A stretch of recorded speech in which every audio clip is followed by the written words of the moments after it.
сайн байцгаана уу? Шинжлэх ухааны таны мэдхүү од мөндөрсөөг үзэх сонсогчдод сайн сайхны хүсэн мэдчилж байна. Археологийн нууцуд нэвтрүүлгийн шинэ дугаар эхлэхэд бэлэн боллоо. За нэвтрүүлэг та бүхэнд YouTube-ийн од мөндөрсөөг, NTV телевиз, од мөндөр радио 83.3 107 хост дэлгүүнээр хүрдэг.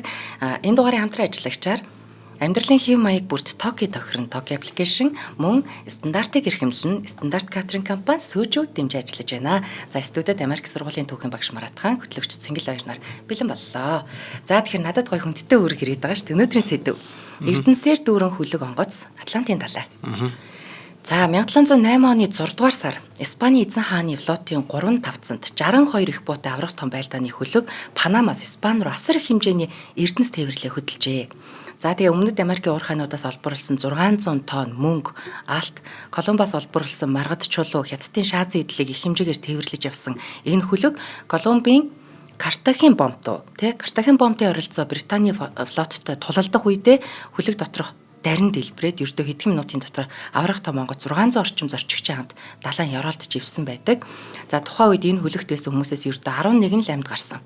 За одоогийн үнэлгээгээр 17-оос 20 тэрбум $, хүрэх эрдэнэс тээж яваад далайд харамсалтай гарч ивсэн энэ хөлгийг 2015 онд Колумбус олсон гэдгийг албан ёсоор бас зарласан байдаг. Далайн гүнд маш нарийн төхөөрөмжөөр хайгуул хийгээд зураглал гаргасны эцэст тэд одоо олдуурын тухай зарласан нь энэ байсан. За 17-оос 18 дугаар зууны үеийн Испани тэнгисийн цэргийн хүч чадал, инженерчлэлийн сор болсон энэ аврах хөлгийг Испани хойд иргэн Пасахес бомтод нэр зохион бүтээгч Франсиско Антонио Гаротигийн зураг төслөөр 1697 онд барьж эхлээд ердөө 1 жил гаруй хугацаанд маш шуурхаг гүйцэтгээд 1698 онд л ашиглалтанд оруулсан ийм түүхт юм билээ.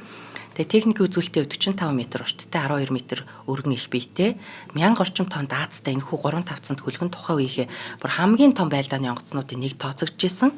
Сан Хосег ачаа тээвэрлэх төдийгүй далайн тулаан тэсвэртэй байхаар тооцоолсон дасар зузаан царс мотор их биеийг хийж 64 ширхэг их буугаар тонхилсон байсан. Энэ нь тухайн үедээ хөөгч цайз гэж хүртэл алдарч исэн. Ийм гайхалтай хөлөг. За тэгээд эмгэнэлттэй түүхийн тухай юм аа. За баярлаа. Яг энэ тухайн үед бол хүндрэлтний түүхийн тундад үе те. Тэр нь бол сэргэн мандалтын үе гэж хэлээд байдаг. Ер нь бол Европын улс орнууд бол далай тэнгисээр дамжуулаад их газрыг одоо эзэмших колон улсууд байгуулах гэх мэтлэнгээр явж исэн. За 17-оос 18 дугаар зууны үеийн тэр яг тухайн үеийн тэр инженерчлэлийн одоо сор улсан авраг хөлөг онгоцын тухай ярьж штэ.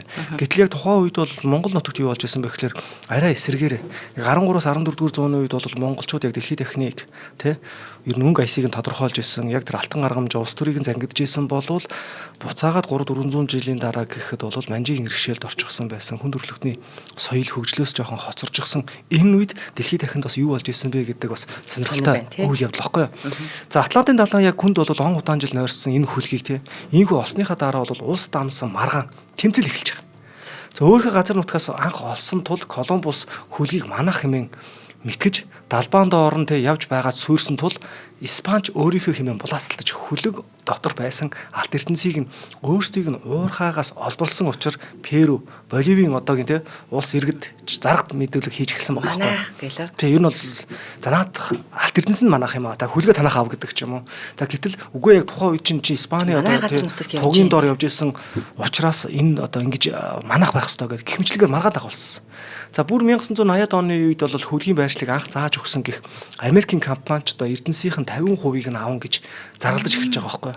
За гэлээч хөлөг онгоц ч одоо ч гэсэн Атлантын далайн хүйтэн усан дунд доор хэвээрээ тэр бүх юмтайгаа байгаа гэсэн. Оо тийм үү. Гаргаад ирчихэв юм уу? Гаргаад ирээгүй. За тэгээ одоогоос яг 2 жилийн өмнө буюу 2024 онд те Колумбийн засгийн газар шинжлэх ухааны зорилгоор олдууруудыг гарган судлах ажлыг эхлүүлэхээ мэдгдээд байгаа. За Сан Хосегийн эрдэнэс бол далайн гүнд оршиж буй их хэмжээний баялагын нэг л жишээ. За манай дэлхийн нийт гадаргууд 5%-ны нэгтэй тэнцэх хэмжээтэй томоороо намхан далайн дараа буюу 2 дугаард орох их ус бол Атлантын далай. За энэ далайн гүнд бол өн удаан хугацаанд орсон алт эрдэнэс археологийн ховор нандин нууцлаг хачирхалтай олдуурууд бол зөндөө байждаг. Ер нь археологийн нууцуудын тухай нэвтрүүлгээрээ ч гэсэн бид нар Атлантисын нууцуд гээл те эсвэл одоо ингээл далаа доор одоо байгаа хоц хуурингийн талаар гихмчлэнгээр дугааруудыг бас хийсэн байгаа. За өнөөдрийн археологийн нууцуд нэвтрүүлгээрээ болвол за энэ яг Сан Хосе буюу тэр маш хэмжээний алт эрдэнэс авч явсан бөгөөд ер нь яг тухайн үеийн тэр Атлантын тэнгис тэр хавьдуудаа байсан усан онгоцнууд ямар усан онгоц живжсэн гэх мэтлэнгээр өргөн цар хүрээтэйгээр авч үзье. За өргөн хэсгээрээ умард болон яг өмнөд Африкийг дорн хэсгээрээ Европ, Африк тивүүдийг холбосон энэ далай дэлхийн нийт усны 23 орчим хувийг нь ганцаараа бүрдүүлдэг. За Атлантын далайн дэлхийн нийт загас агнуурын 5.2% хангадаг бөгөөд самхай, май, тун зэрэг агнуурын гол загснуудын нөөцтэй. Тээвэр зуршлын хувьд бол далай дэлхийд тэргүүлэх байр суурь эзэлдэг. Тэгэхээр Европоос хойд Америк хүрэх гол замууд энд далайгаар дамждаг бөгөөд Панам болон Суэцийн сүгуудаар дамжин бусад далайтай ч холбогддог. За тэгэхээр одоо нөгөө энэ дэлхийд дахин хямраад байгаа хямралын их үндэс дайн тулаан болоод байгаа энэ бүх зүйлтэй ч гэсэн холбогдно гэсэн үг байхгүй. За Роттердам, Хамбург, Нью-Йорк, Хьюстон зэрэг дэлхийн хамгийн том бомбууд Атлантын эрэг дагуу байрладаг. Ашигт малтмалын хувьд бол Мексикийн булан, хойд тэнгис, гивнийн буланд газрын тос, байгалийн хий олборлно. Аялал жуулчлалын тухайд бол газар дундын тэнгис эрэг Флорида, Карибын арлууд ер нь дэлхийн хамгийн олон жуулчин хүлээн авдаг бүсүүд.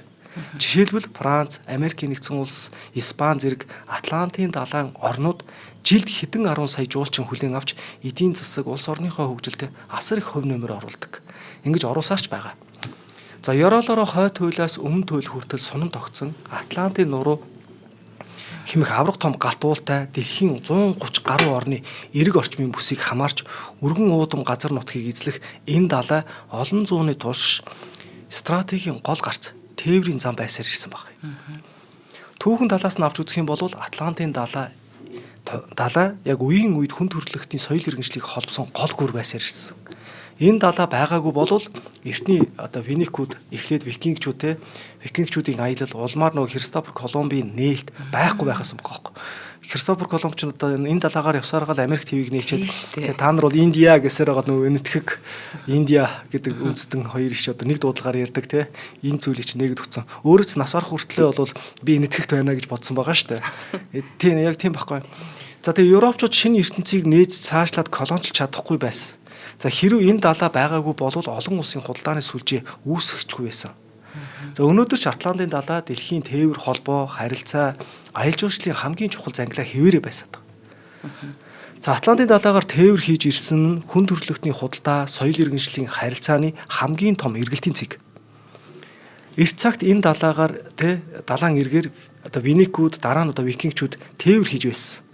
Хожим 15 дугаар зууны сүүл үе буюу Христофор Колумб Америк твийг нээснээс хойш Испани, Португал, Англи, Франц, Нидерланд зэрэг Европын гүрнүүд Атлантын далайг дамжсан асар том тээврийн сүлжээг үүсгэсэн. Усан замын тээвэр худалдааны хамгийн алдартай чиглэл нь түүхэнд гурвалжин худалдаа хэмээн нэрлэгдсэн чиглэл байсан байгаа. За саяны ярьсан зүйл дээр бол нэмэт хэлчихэд бол яг тэр Христофор Колумб 1492 онд Америк твийг нээж байгаа энэ үйл явц Монголын нөгөө улс төрийн боловсролын үе гэдэг зүйлтэй бас давхцаад байдаг. За Монголд бол яг түүхэн хөгжлөөрөө гэдэг ч юм уу нэлийн уруудах шатанд орсон байсан болвол харин Европ дахин бол колоничлал гэдэг чинь асар олон өргөн уудам газар нутаг уугуул соёл иргэншлийн ард түмнээс алт зөөх энэ л үйл ажиллагаа болж байгаа шүү дээ. Ер нь тухайн улс руугаа л өөрийнхөө улс руугаа эд баялагийг зөөх За энэхүү гурвалжин маршрутын дагуу бол эхлээд Европоос Африк руу нэхмэл идэл, галт зэвсэг, арх болон төрөл бүрийн бүтээгдэхүүнийг тээвэрлэн хүргэдэг байсан бол хоёр дахь шатанд Африкийн эргээс Америк тэв рүү боолуудыг тээвэрлэн тентхийн тариалангийн талбайд ажиллуулахаар хүргэж байсан. Харин гурав дахь шатанд Америк тэвээс Европ руу элсэн чихэр, тамхи, хөвөн, кофе, алт, мөнгө зэрэг байгалийн түүхийн эд үнэт металлыг их хэмжээгээр тээвэрлдэг байсан нь Европын эдийн засгийн хөгжлийг асар хурцтай урагшлуулах юм хөгжлийн хөшүүрэг болсон байгаа байхгүй. За цэлэлцэх их далай гатлах мэдээж хурдан биш. Амархан ч биш. Тиймээс усан онгоцны ахмадууд салхины чиглэл далайн урсгалыг маш нарийн тооцдог байсан. Ингэхдээ умард Атлантын худалдааны замаар Европоос Америк руу явхад Пасад хэмээх зүүн хойд зүгийн салхийг ашиглан Карибын тэнгис цаадгүй хүрдэг байсан баг. Харин буцахтаа бол Гольфстрим хэмээх баруун зүгийн салхийг даган Европын эрэгт амархан хүрдэг байсан. Ингэснээр 19-р зуунд уурын хөдөлгүүрт онгоц бий болсноор Атлантын далайг дамжиж тээвэрлэхтэй салхинаас хамааралгүй болж Европ болон Америкийн хооронд хүмүүсийг тээвэрлэх зорчиг тээврийн авраг том онгоцнууд бий болсноор лайнерууд тогтмол явж эхэлсэн байгаа. За өдгөө Атлантын далайгаар газрын тос, автомашин, электрон бараа, хүнс болон бусад төрлийн бараа бүтээгдэхүүнийг Америк, Европын бомбуудад хооронд нь бол тасралтгүй хүргэж байгаа. Дэлхийн худалдааны төвийн бас гол цэг гэж үзэж болж байгаа. За газар зүйн их нээлтийн 90 үеэс хамаагүй өмнө Атлантын уудам орон зайд олон хөлөг онгоц аялж байсан. За хоёулаа хамтран ажиллагч танилцуулах тийм. За нэвтрүүлгийн хамтран ажиллагчаар стандартыг эрхэмлэн нүрээтэй стандарт катеринг компани сүүжүү манд хэмжиж ажиллаж байна. Тэгэхээр энэ Good Day сүүжүү бүх худалдааны төвүүдээр жижиг дэлгүүрүүдээр GSCO 25 бүх салбаруудаар худалдаалагдж байгаа. Тэгэхээр за сүүжүүгээ жоохон тайлбарлажээ. За мэдээж сүүжүү бол одоо Солонгосын ард түмний уламжлалт тарих. За тэрч утгаараа сүүжүүний зах зээл дээр Солонгосын яг 3 том тоглогч байна. За сүүжүүний зах зээл дээр дэлхийд шилдэг тооцогддог ихний 3 тогтмол ордог сүүжүү бол мэдээж одоо бидний өнөөдөр нэвтрүүлгийн ивентэд ажиллаж байгаа Good Day сүүжүү юм. За сүүжүүг нэрхэд юу чухал юм бэ гэхээр цэнгэг ус маш чухал. Бөгөөд Good Day сүүжүүний усыг жирийн сан уулын 320 м-ийн гүнээс гаргаж авсан хүчил төрөгчөөр баялаг цэвэр тунгалаг усаар боловсруулдаг гэдгээрээ булсан бүс нутагта маш алдартай байд юм бэлээ. За энэ ч утгаараа хамгийн цэвэр бас хамгийн олон төрөлтэй сүүжүү гэдгээрээ за одоо энэ тарвастай, жимстэй, йогурттай зүгээр цэвэр сүүжүү гэх мэтэр хамгийн олон төрөлтөөрөө бас бусдаасаа давуу талтай байна. За энэ дээр нэг юм дурдах хэрэгтэй. Спиртийн агуулмжийг градусыг 16% хүртэл нь буулгах чад байгаа манайхан. Тэгэхээр бид юу хэрэглэх үү, юуг сонгож хэрэглэх үү гэдэг нь бас одоо бидний сонголт одоо тий алкогольны төрлийн рекламд л одоо өстө тамхи рекламдах нь холгүй байна да гэж нэг комент харлаа би. Энийг амруулж авч хийгээгүй тий та уухгүй таны сонголт тийм ээ. Тийм учраас бас нэг юм өрөөсгөл нэг талаас нь битгий андараа гэж бүр хэлье гэж бодсон. Тий зөв штэ. Бас энэ Good Day одоо энэ сүүжүүгийн хамт олонд бас нэг зүйлийг хэлмээр байгаа юм. Тэр нь юу гэхээр манад яг ингээд лацтаа бүтнээр нэгээ сүүж битээ өгөөд байгаа чи хоосон шилийн хүчээч. Тэгэхгүй бол одоо тэр одоо цэнгэл 90 урд байгааг нь хараараа задлцсан ус ийцэн байж магадгүй наад чи. Хин уусна мэдчихгүй. Тэгээд за би бол уугаагүй. Од өндөр дотор ч бас 30-аад хүн байд юм а. Тэгээ одоо нэг хардах хэмжээнд хүрээд байна. За тийм байд гэдэг. Дотор ус байж магадгүй байна. Нэр яагаад надаас ч жоохон байна гэж. За ингээд солонгосчууд бол тий киноны соёл дээр ш тэр тий сүүжүүг уугаал гэдэг караоке дамжаал магшаарч идэл уугаад идэг. Тэгэхээр ерөөсөө бид гол зорилго сүүжүү маань бол тий амралтын өдрийг ая тухтай өнгөрүүлэх. За тэр бидний хил заншснаар баасан гарагт одоо градус багтаа юм хэрэглээд одоо ажлын уулзалт юу вэ? Тэрийг сайхан тав тухтай болгох, ашигтай болгох гэдэг байдлаар одоо Good Day гэж амралтын өдрийг чинь нэрлсэн байлээ шүү. За тэгэхээр нэг урамшуулал зарлчаад байгаа. Ийм юм байгаа. Good Day брендийн бүх өөр бүтээгдэхүүн байгаа шүү дээ. Маш онцгой бодит нэг урамшуул зарлж байгаа. Энэхүү урамшуул намралтын өдрийгт нь илүү гоё болгох учраас одоо та 5 дахь өдөр баасан гарагт одоо найз нөхдөдөө уулзахдаа одоо яах вэ гэр бүлэрээ суухдаа сөөжөө хэрэглэж байгаа бол ерөөсөө авсан баримтаа шууд одоо Weekender зэг стандарт цэгийн сайт руу зургийг явуулчих юм байлээ шүү. Тэгээ та 300 сая төгрөгт авах бүрэн боломжтой. За ингээд дэлгэрэнгүй мэдээллийг Weekender зэг стандарт цэгийн сайтаас нь авч болох юм. За бас Facebook-ээс нь авч болох юм байлээ шүү. Тэг бүх сүлжээ дэлгүүрүүд, зах хүнсний дэлгүүрүүдээр GSC-үгээр зарагдаж байгаа. Тэг нэвтрүүлгийг дэмжиж ажиллаж байгаад баярлалаа. Археологийн нууцад нэвтрүүлгийг дэмжиж ажиллаж байгаад Good Day-ийн хамт олонд маш их баярлалаа. Тий, тэр бол үнэн шүү те. За, цааш нь үргэлжлүүлээ. За нийтийн доолдын өмнөх 40000 жилийн тэртээ викингчүүд газар дундын тэнгисийн арлын оршин суугчдаа далайн худалдаа хийж байсан түүхтэй байдаг. За нийтийн доолдын өмнөх 6 дугаар зуунд тэд Африкийг тойрон аялж Гибралтарын одоо хоолой болон Пиренеийн одоо хойгийг өнгөрсөн Британий арлуудад хүрч байсныг Грекийн түүхч Геродот тэмдэглэн үлдээсэн. Тухайн үед асар том цэргийн болон худалдааны флоттой байсан эртний грекчүүд Англи, Скандинавын одоо эрэг Балтийн тэнгис болон Африкийн баруун эрэг хүртэл аялдаг байсан. 10-аас 11-р зуунд викингчүүд Колумбус Вайкингчүүд гэдэг кино байдаг шүү дээ. Олон ангитай кино. Айгу гоё кино шүү дээ. За одоо тэднийг л хэлээд байгаа юм шүү дээ. Та 10-аас 11-р зуунд гэрч бас яг Монголын түүхтэй холбоод үзэх юм бол энд нөгөө нэг Бодончор Монхойг Дуваа сохор Добуум иргэн гэл яг Чингис хааны өвөг дээдсийн үетэй давхцаад байдаг байхгүй. За тэг яг энэ үед бол Вайкингчүүд буюу викингчүүд Колумбус өмнөд далайг хөндлөн гарч Америк твийн эрэгт хүрч Гренланд болон лабораторийг нээсэн гэж судлаачд үзэх нь бий. Ер нь энийг ч бас цаг хугацаагийн ч гэсэн жоохон урагшлуулад байдаг шүү дээ. Бүр жоохон урагшаа тайлбарлаад байдаг. Ер нь бол Кристофер Колумб бол Америк төвд анх очсон хүн биш юм а гэдэг зүйлийг хэлээд байдаг байхгүй. Энд чинь өөрөө цаагаараа шинжлэх ухааны бас маш том маргаан явж байгаа. За товчхондоо Атлантын далай бол хүн төрөлхтний худалдаа, соёл, иргэншлийн гүр болж ирсэн ч догшин давлгаа, мөсөн уулсан эрсдэл, аюул байсаар мөн энэ далаад өрнөсөн дайны галдуунд олон мянган хөлөг онгоц живсэн эмгэнэл түүх бий.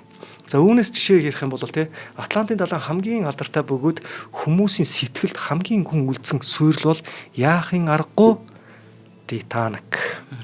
Хөлөг онгоц те. За жившгүй хэмээн сурчилж байсан тансаг зэрэглэлийн энэ хөлөг онгоц 1212 оны 4-р сард Английн Саутхэм тооноос Нью-Йорк руу хийсэн аяллахаа үед Умард Атлантын хүйтэн усан мөсөнд те мөргөж 2 цаг гаруйн дотор далайн ёр олж ивсэн. За уг ослын улмаас хөлөг дээр байсан 2200 гаруй зорчигчдын 1500 орчим нь амь өргөцсөн бөгөөд энэ явдал далайн аюулгүй байдлын дүрмийг дэлхийд даяар шинжилэн тогтоох аврах завийг хүн бүрт хүрэлцгүйц байхаар хуульчлах гол шалтгаан болсон. Дэлхийн 1-р дайны үед Атлантын далайд гарсан өөр нэгэн томоохон суурил бол Британий зорчигч тээврийн Луизитания хөлөг онгоцны мөхөл. За яг Титаникийн хөлөг онгоцноос ерөөсөө 3 жилийн дараа яг дэлхийн 1-р дайны үед энэ хөлөг онгоц 1915 онд Германы шумбагч онгоцны довтлогоонд өртөж Ирландын иргэн ойролцоо ердөө 18 минутын дотор живсэн байдаг. Энэхүү халдлагын улмаас 1198 хүн амь өргөцсөний дотор Америкийн олон хүн байсан баг. Америкийн нэгдсэн улс дэлхийн 1-р дайнд татагдан орох улс төрийн томоохон хөшүүрэг болсон үйл явдал нь үүнтэй бас холбоотой гэж судлаач тайлбарлаад байдаг. За мөн дэлхийн 2-р дайны үед Германы хамгийн хүчирхэг байлдааны хөлөг онгоц болох Бисмарк Атлантын далайд Британий флоттой ширүүн тулалдаж живсэн нь Тэнгисийн цэргийн түүхэнд хамгийн том тулалдаануудын нэг болж үлдсэн. За байгалийн давтагдшгүй хүчин зүйл хүний буруутай үйл ажиллагаанаас үүдсэн суурилж Атлантын түүхэнд олон бий. Жишээ нь 1956 онд Италийн тансаг хөлөг Андре Дорио онгоц өтгөн манан дунд Шведийн Стокхолм хөлөгтөө мөргөлдөж Америкийн иргэн ойролцоо живсэн нь орчин үеийн радарын систем хөгжсөн үед гарсан хамгийн хачирхалтай ослуудын нэг гэж тооцогддог. Түүнчлэн Атлантын далайн гүнд орших Бермудын гурвалжин хэмээх бүсэд олон зуун онгоцтой хөлөг ор сурггүй алга болсон тухай итгэмээргүй таамаг сураг ер нь бол ингээд түүхэлж ингээд яриа л явааддаг те. Дамжаараа за тэр явд явжсэн хөлөг онгоцнууд ингээд баг хамт олонтойгоо ор сурггүй алга болсон гэл. Тэгэхээр Атлантын далай бол гүн нууцлаг оршихуй мөн хүн төрлөختний хэдэн мянган жилийн түүхийг хевлийдэ хадгалсан дэлхийн хамгийн том усан доорх музей гэж үзэж байна. Эндээс олдсон археологийн олдурууд нь эртний соёл иргэншил, далайн худалдаа болон техникийн дэвшлийн тухай үнэлж баршгүй мэдээллийг өгсөөр байдаг. За Атлантын далайн археологийн хамгийн гайхалтай нээлтүүдийн нэг бол Карибын тэнгис болон Флоридын иргэн ойролцоох живсэн Испани алтны флотын олдрууд те. За Испани эзэнт гүрэн 16-аас 18 дугаар зууны турш шинэ ертөнц буюу өнөөгийн Латин Америкийн нутаг дэвсгэрээс асар хэмжээний эрдэнэс зөөвөрсөөр ирсэн. Испанчуудын өнөөгийн Болив болон Болив улсын нутагт орших Потосын уурхаануудаас мөн Мексикийн Гуанахуато, Закатес гэдэг Закатикас зэрэг газруудаас асар их алт мөнгө Колумб улсын Музо болон Чивор уурхаануудаас маргад эрднийг олборлож Атлантын далайгаар дамжуулан тээвэрлэн геополитикийн нөлөөгөө бэхжүүлж хааны ордон болон айрмын зардлыг санхүүжүүлэх зорилгоор ашиглаж байсан. Энэ үлэмж баялагийг тээвэрлэж явсан алдарт эрдэнсийн флот 1715 оны 7 дугаар сарын 24-нд Кубын Хавана бомбоос хөдөлсөн бөгөөд уг цуваа 11 хөлөг онгоц болон Францын нэг туслах хөлгөөс бүрдэж байсан. Гэвч аялал эхлэхээс ердөө 7 хоногийн дараа буюу 7 дугаар сарын 31-ний шөнө Флоридын дорнод иргэний ойролцоо аимшигт хар шурганд өртснөөр хөлгүүд хад мөргөж ердөө ганц хөлгөөс бусд нь далайн ёр олж живж 1000 гаруй далаачин амь өргөцсөн эмгэнэлт явдал болсон. Эдгээр живсэн хөлгийг 245 жилийн дараа буюу 1960-ад оны эхээр Эрдэнэс хайгч Кип Вагнер болон түүний байгуулсан компани Флоридын эрг орчмоос анх илрүүлсэн байдаг. Тэд түүхэн баримтуудыг судалж далайн эргээс алтан зооснууд олсон нутгийн иргэдийн мэдээлэлд үндэслэн эрлийг ажиллагааг эхлүүлсэн байна. За үүний дараа дэлхийн алдартай эрдэнэс хайгч Мел Фишер болон түүний багийнх нь энэхүү хайгуул нэгдснээр усан дор судалгаа хийж орчин үеийн техник технологи ашиглан олон сая доллараар үнэлэгдэх алтан зоос, маргад эрдний гоёл чимэглэл, мөнгөн гулгмаануудыг аварч гаргаж ирсэн. За одоогийн байдлаар энэхүү флотоос олдсон түүхэн үнэт олдурууд болон эрдэнсийн ихэнх нь Америкийн нэгдсэн улсын Флорида мужийн Кей Уэст хотод байрлах Мел Фишерийн далайн музей болон яг суурил босон газрын ойролцоох Макларати Эрдэнсийн музейд хадгалагдж байдаг. Мөн нэвтрүүлгийн эхэнд ярьсан 1708 онд Колумбийн иргэн ойролцож ивсэн сан хойсийн хөлөг онгоцноос олдсон хэдэн тэрбум доллараар үнэлэгдэх Эрдэнэс нь хүндрэлтний түүхэнд хамгийн том усанд орох олдвор тооцогддог. Зөвхөн алт эрдэнэс төдийгүй техникийн түүхийг өгүүлэхтэй ховор олдврууд Атлантын гүннээс олцоор байгаа юм. Үүний нэг жишээ болвол дэлхийн 2 дугаар дайны үед живсэн Германы шумбагч онгоцнуудаас олдсон Энигма хэмээх нууцлаг төхөөрөмж. Энэхүү олдвор нь тухайн үеийн криптографтэй буюу нууц бичээсийн хөгжлийг судлахад Эрдэнэтэд том тус болсон гэдэг. Дэлхийн 2 дугаар дайны түүхэнд хамгийн нууцлаг бөгөөд технологийн гайхамшигт олдвруудын нэг бол Атлантын далайн гүнээс олдсон энэ төхөөрөмж гэж судлаачид үздэг. Нацист Германы тэнгисийн цэргийн флот өөр хоорондоо мэдээлэл солилцохдоо ашигладаг байсан энэхүү төхөөрөмжийг гаднаас нь хараад бичгийн машин шиг боловч доторх эргэлддэг хүрднүүд болон цахилгаан холболтын тусламжтайгаар үсэг бүрийг олон тэрбум хувилбараар сольж тайлагдчихгүй нууц код болгон хоригддог байсан байна. За Атлантын далайн ширүүн тулааны үеэр буюу 1941 оны 5 дугаар сард Британий тэнгисийн армийнхан Германы Ю-111 шумбагч онгоцыг довтлох үедээ живжгүй онгоцонд амжиж нэвтрээд тухайн үед яг ажиллаж байсан Энигма төхөөрөмжийг нь кодын дэвтэртэй хамт олдлон авсан нь холбоотон гүрнүүдийн хувьд дайны хувь заяаг оронгоор нь өөрчлөх том боломжийг бас олгосон. Энэхүү ховор олдврын тусламжтайгаар Британий математикч Алан Тьюринг тэргүүтээ Эрдэнэтэд кодын нууцыг тайлах анхны тооцоолуур машиныг бас зохион бүтээсэн бөгөөд энэ нь орчин үеийн компьютерийн шинжлэх ухаан, криптографийн хөгжилд үнэлж баршгүй хувь нэмэр оруулсан гэж байгаа. Өнөөдөр далайн гүнээс олдсон эдгээр түүхэн техник Британий Баличли парк болон Лондонгийн шинжлэх ухааны музейд хадгалагдж байгаа. За хоёлаа хамтран ажиллаж байгаа. За дараагийн хамтран ажиллагчаар амьдралын хэв маяг бүр Токи тохирнороо Токи аппликейшн дэмжиж ажиллаж байна. За Токиг манайхан мэднэ. Зогсоолын төлбөр хэсэгт машина бүртгүүлээд автомашинтай холбоотой бүх үйлчилгээг авах боломжтой байдаг. За Улаанбаатар хотын 160 гаруй томоохон үйлчилгээний төв офис төлбөртэй зогсоолуудад Токигоор төлбөрөө төлөх бүрэн боломжтой. За та Токидо зогсоолт нэвтэрснээр ямар даваа талтай гэхээр зогсоол зогсож байгаа хугацаа төлбөрийн мэдээллийг ухаалгаар харж болж байна. Төлбөрийн олон сонголтоо сонгоод төлж болж байна. Та хэрвээ Токи анхудаа ашиглаж төлбөр төлж байгаа бол 30% хөнгөлөлт эдэлж болно. Power bank түрээслэг урамшуул зэргийг авах бас боломжтой. За та нэг цонхоо нээгээл сунаад бэлэн мөнгө өгч авалцаад байхгүй ялангуяа өвлийн улиралд за хаалтан дээр саатаж удаан хүлээхгүй машиндаа суухаас өмнө төлбөрөө төлөөд зогсоолын алдыг автоматар нээгээд шууд гарах бүрэн боломжтой. Амьдралынхаа алтан цагийг хэмнэх ийм боломж юм байгаа шүү. За автомашинтай холбоотой бүх үйлчилгээг Токи апаар шийдэж хугацаагаа хэмжиж ухаалагч жолооч байцгаая гэсэн уриалгыг бас Токи маань өгч байна. Токи сегмент болон Токи Facebook пэйжээс дэлгэрэнгүй мэдээлэл аваарай. Нэвтрүүлэгт хамтран ажиллаж байгаад баярлалаа. Археологийн ноцтой хамтарч байгаад баярлалаа. За маш их баярлалаа. За Атлантын далайн гүнээс олдсон өөр нэгэн жигтэй холдвор бол далайн дээрэмчний хөлөг онгоц. За 18 дугаар зууны үеийн хар сахал хэмээн алдарсан далайн дээрэмчин Эдвард Тич гэж байсан. Тэр далаанд тулааны үеэр сахландаа асаасан олс уйж утаа манан дундаас чөтгөр мэт харагдах залим ихийг ашиглан дайснуудаа айлгаж сүрдүүлдэг байснараа алдартай. Ёстой айх юм. Сахлаас гэж. Харин тийм уус сахалнаас ч утаас асаад байвал тий. За тэгээ Британий тэнгисийн цэргийн флот алба хааж байсан хожим далайн дээрэмчин болсон хар сахал богино хугацааны дотор Хойд Америкийн дорд иргэд ноёрхлоо тогтоогоод 40 гаруй их буугаар зэвсгэлсэн Хатан хаан Аанагийн өшөө авалт гэдэг хөлгөөрөө тэнгисийг эзэмнэж байсан. 1718 онд Британий тэнгисийн цэргийн дэслэгч Роберт Манерден удирдсан багтаа тулалдаж амь өргөцнөр түүний цуутаа төгссөн байна.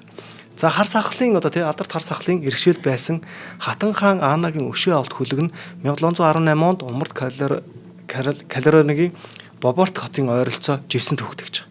За ингээ 1996 онд уг хөлгийн байршлыг тогтоож далайн ёроолоос 2.5 м урт 900 кг жинтэй авраг их буунуудыг гарган авсан нь Атлантын далаагаас олдсон өвөрмөц жигтэй олдруудын нэг гарцаагүй юм байна. За энэ хүний тухай ингээ уншихаар л Карибын тэнгисийн дээрэмчдийн нэг ахлагч байгаа шүү дээ. Нүдэнд харагдаад тийм. Тэр нүдэнд харагдаад. За энэ хөлгөөс олзон алтны нунтаг, гоёл чимэглэл, тэр дундаа мэс заслын хайж, тариур зэрэг нарийн хийцтэй эмнэлгийн багаж хэрэгслүүд байсан байгаа. Тэгэхээр мань хүн одоо тэр зэрлэг догшин гэхээсээ илүүтэйгээр харин ч эсэргээрээ судлаачдын дунд бол багийнхныгаа асардаг, халамжилдаг, тий одоо эмчилдэг ийм одоо хүн байсан юм байна. Ер нь бас нэг шинжлэх ухааны талыг бас нэлээд дэмжсэн хүн байдаг байсан юм байна гэдгийг давхар харуулж байгаа. За эдгээр түүхэн өвгүүд одоо Америкийн нэгдсэн улсын Умард Калериногийн далайн музейд хадгалагдж байгаа. За далайн гүнд археологийн судалгаа хийх бол сансарт нисгтэй адил маш нарийн технологи, асар их зардал, төсвөр төвчээр шаарддаг ажиллаж байгаа байхгүй. За орчин үед далайн гүнд одоо ингээ гүндх олдруудыг илрүүлэх, судлах, одоо гаргаж авах ажиллагааг бол хэд хэдэн үндсэн шат амжилгаар гүйцэтгэдэг бөгөөд үүнд шинжлэх ухааны хамгийн сүүлийн олдуудыг ашигладаг. Далайн археологчид хамгийн түрүүнд сонор буюу одоо дууны долгионы тусламжтайгаар далайн ёроолын зураглалыг гаргасан байдаг. Энэхүү төхөөрөмж нь усан доорх ер бусын хэлбэр дүрс, элсэн доор дарагдсан хөлөг онгоцны их биеийг илрүүлдэг багаж. Бидний түрүүчийн нэвтрүүлгээр ярьсан Хувлаа хааны одоо плотын юу байгаа шүү дээ одоо ингээд онгоцнууд байгаа шүү дээ. Энийг ч гэсэн илрүүлэхэд бас энэ технологиг ашигласан байдаг. За үүнээс гадна одоо бас соронзон хэмжүүрийг ашиглан тий элсэн доор байгаа их буу, зангуу, төмөр зэрэг металл одоо биетүүдийг олж тогтоодог. Далайн гүн болох тусам хүний бие даралтыг төсвөрлөх боломжгүй. Яг ийм болдог тул археологийн хайгуул хийхэд ров хэмээх алсын удирдлагатай роботуудыг ашигладаг болсон. Эдгээр робот нь одоо гэрэлтүүлэхдээ өндөр нэвтрэлтэй камер мөн маш нарийн хөдөлгөөн хийх чадвартай одоо механик гартай. Жишээ нь одоо Титаник киноны чинь эхний хэсэг дээр чинь яг энэ робот тэгээд одоо 7 давуу ингээд живэл бүх юмыг харуулад даа шүү дээ. Энийг хэлээд байгаа. За ингээд жишээ нь сан хойсын хөлгийг бол 600 метрийн гүнд судлахад эдгээр роботууд шаазан аягыг хагалахгүйгээр үргэж авах, элсийг соруулж цэвэрлэх зэрэг нарийн ажлуудыг бас гүйцэтгэж байсан. За орчин үеийн археологийн хамгийн том ололт нь хөлөг онгоцны сүрлийг огт хөндөхгүйгээр судлах буюу роботуудыг олон мянган зураг дарснаар тэдгээр зургуудыг одоо хөрсөн дээр гэдэг ч юм уу те одоо яг анх одоо яг ийм хөлөг онгоц байсан юм байна гэдэг 3D загварыг нь гаргаж авах. За ингэснээр эрдэмтэн судлаачид бол хуурай газар дээрээс дэх хөлгийн бүтцийг бүх өнцгөөс нь наривчлан судлах боломжтой гэж үзэж байгаа. Энд нэг зүйлийг бас сонслон дурдах хэрэгтэй. Далайн ёроолоос гаргаж ирсэн эд зүйлсийг шууд агаарт гаргаж болохгүй. Тийм шууд уруулд ороо. Археологийн олдурыг ер нь булшнаас олдсон ч бай, хоцоронгоос олдсон ч бай, далаагаас олдсон ч бай болохгүй. За учир нь олон зуун жил усанд байсан эд үлгийн зүйлтэй хүчил төрөгчдөө уралд орсноор маш хурдан устдах аюултай. Тиймээс олдуруудыг тусгай химийн уусмалд хийж давсыг нь цэвэрлэх, модыг нь бэхжүүлэх зэрэг юм хамгаалалтын ажил хийдэг байна. Далайн эрдэнэс олдурыг хайх ажил ихэвчлэн хувийн компаниуд болон улсын төрийн байгууллагын хамтын ажиллагаан дээр тогтдог. Тиймээс далайн гүний археолог нь түүхч, инженер, далайчин болон филограм хангамжийн мэрэгчлэнүүд нүсэр их хөдөлмөрийн үр дүнд хэрэгждэг шинжлэх ухааны бас нэг нарийн салбар. За далайн гүнээс олдсон алт мөнгө нь асар их мөнгөөр хэмжигддэг тул хувийн компаниуд эрсдэл гарган асар их хөрөнгө оруулалт хийж орчин үеийн техник ашиглан хайгуул хийж эхэлдэг. Тэдний гол зорилго нь хөрөнгө оруулагчийнхаа мөнгийг хэд дахин нугалж олох байдаг тул ол зашиг хайх ёстой болчиход шүү дээ. Түүхэн ач холбогдолтойч зах зээлийн үнэлгээ багтаа эд зүйлсийг жишээ нь хуучин шаазан хилтэрхий, модон эдлэл, өдөр тутмын ахуйн хэрэгслийг хайхралгүй хаях, эсвэл хайх явцдаа хөлгийн их биеийг сүйтгэх тохиолдол их гаргадаг. Үүнийг шинжлэх ухааны хүрээнд түүхийн дээрэм гэж нэрлэдэг бөгөөд ингэж ухсны дараа тухайн хөлөг онгоц түүхийн их сурулж болох үн цэнэ бүрмс алддаг. Жишээ бодъё л да зингээр чиний хөдөө явж байгаад те ингээд нэг тэнгэрийн илт ч юм уу эсвэл нэг агуу тийм үнэтэй ингээд археологийн олдор оллоо. За тэр үнэхээр яг тэр газар байсан. За тэгээд чи тэрийг ингээд аваад Улаанбаатар хотод авчираад үзүүлэхэд үнцэн буурсан байна. Эд мэдгүй хүн эдийн нэр готонд гэж байна аахгүй. Яг тэндээ нэг баримтжуулалт юм гэдэг ч юм яг тэнд нь одоо нэг археологчдод мэддэгдээд энд ийм байна гэхэд археологчд очоод тэнд яг мэрэгжлийн дагуу юм. Магадгүй хажууд нойр хавьд нь өөр эрдэнэс байх магадлалтай. Гэх мэтлэгээр үнцэн байна. Одоо тэр нөгөө энэ хайгаад байгаа хүмүүс чинь те нөгөө шатахгүй тулд гэдэг утгаараа алтаал хайгаалтай эрдэнэсээ хайгаад исэн чинь тэр шаазан гэлтэр хийч гэсэн яг үндэ бидэнд бас нэлээд түүх өгүүлэх байхад. Тийм яг үнэ. За тиймээс яг ашиг хонжоо хайгчдыг энэ хүү үйлдэлийг таслан зогсоохын тулд ЮНЕСКО-гоос 2001 онд усан доорх соёлын үеийг хамгаалах конвенцийг баталсан.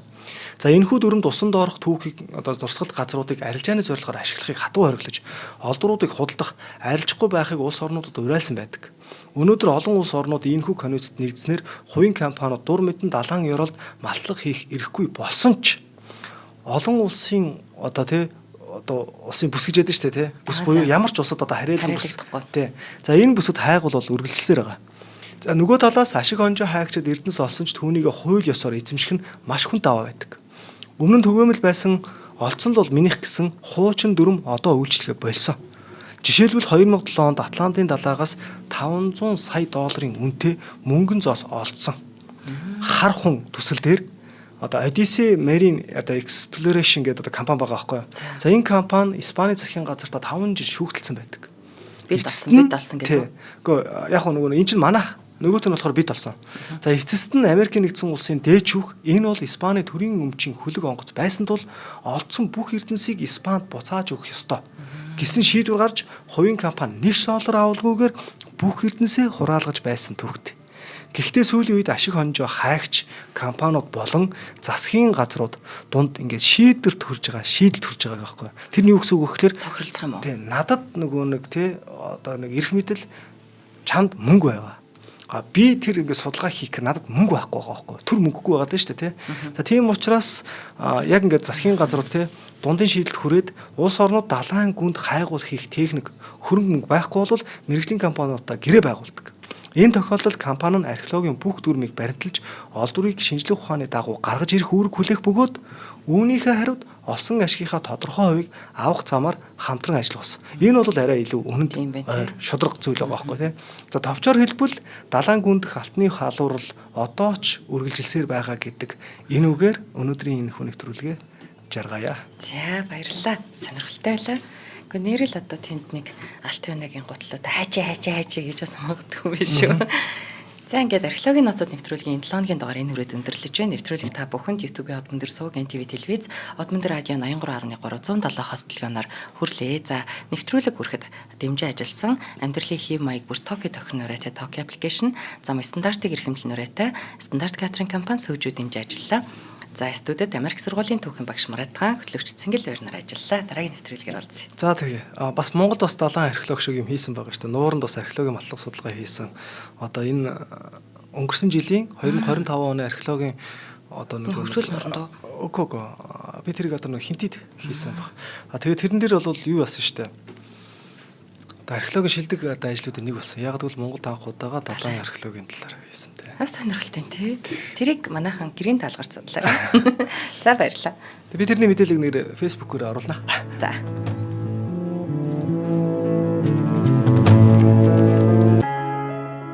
Нэвтрүүлгийг хүлээн авсан Нарны аймгийн монголчуудаа баярлалаа. Одмон дээр сууг нь энэ мэдчлэн таны мэдхүйн мянган нэвтрүүлгийг 2026 оны 7 сарын 1 хүртэл та бүхэндээ хүргэх юм. Их хэлээрээ шинжлэх ухаан танин мэдхүйг түгээхийн үлсэд нэгтгэх хүсвэл та бидэнд хандив өгөх боломжтой. Жилдээ ганцхан удаа 100,000 төгрөгөөр биднийг дэмжснээр шинжлэх ухаан танин мэдхүйг түгээх энэ үйл хэрэг амжилттай үргэлжлэх юм. Одмон дээр нэр дээрх Худал агшлын банкны данс байгаа 4191 тэг 4518. Та 100,000 төгрөгөөр шилжүүлэхдээ гүйлгээний утга дээр нь өөрийн нэр болон утасны дугаараа заавал бичээрэй. 100,000 төгрөг хандалснаар Одмон дээр суугийн алтан гишүүн болох юм а. Шинжлэх ухаан танин мэдхгүй Монголд ялах болтугай.